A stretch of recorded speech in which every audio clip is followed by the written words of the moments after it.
উন্নত চিকিৎসা সেবা মানুষের দোরগোড়ায় পৌঁছানো এবং দক্ষ চিকিৎসক তৈরির লক্ষ্যে দেশের প্রতিটি বিভাগে মেডিকেল বিশ্ববিদ্যালয় স্থাপনের ঘোষণা দিয়েছেন প্রধানমন্ত্রী শেখ হাসিনা। ঢাকা, রাজশাহী, চট্টগ্রাম ও সিলেটের পর দেশের পঞ্চম মেডিকেল বিশ্ববিদ্যালয় স্থাপন করা হচ্ছে খুলনায়। বুধবার রাজধানীর শেরেবাংলা নগরে একনেক সভায় ১,৮৭৪ কোটি টাকা ব্যয়ে খুলনায় শেখ হাসিনা মেডিকেল বিশ্ববিদ্যালয় স্থাপন প্রকল্পের অনুমোদন দেওয়া হয়। তবে নিজের নামে এই প্রকল্প নেওয়ায় আপত্তি তোলেন খোদ প্রধানমন্ত্রী শেখ হাসিনা।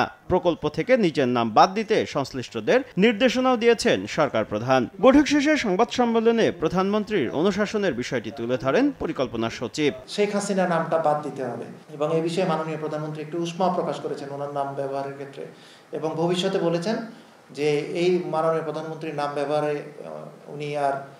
উনি অনুমতি দিবেন না। রাষ্ট্রায়ত্ত বাণিজ্যিক প্রতিষ্ঠানগুলোকে পুঁজিবাজারে তালিকাভুক্ত করতে অর্থ মন্ত্রণালয়কে নির্দেশ দিয়েছেন প্রধানমন্ত্রী শেখ হাসিনা। বলেছেন, নদীর গতিপ্রবাহ ঠিক রেখে সেতু নির্মাণ প্রকল্প হাতে নিতে। 1, 2, 3 ঢাকায় জমি জিতে নিন 100% ক্যাশব্যাক সহ 20 কোটি টাকার পুরস্কার। নদীতে যেসব ব্রিজ নির্মাণ হচ্ছে সেগুলি যেন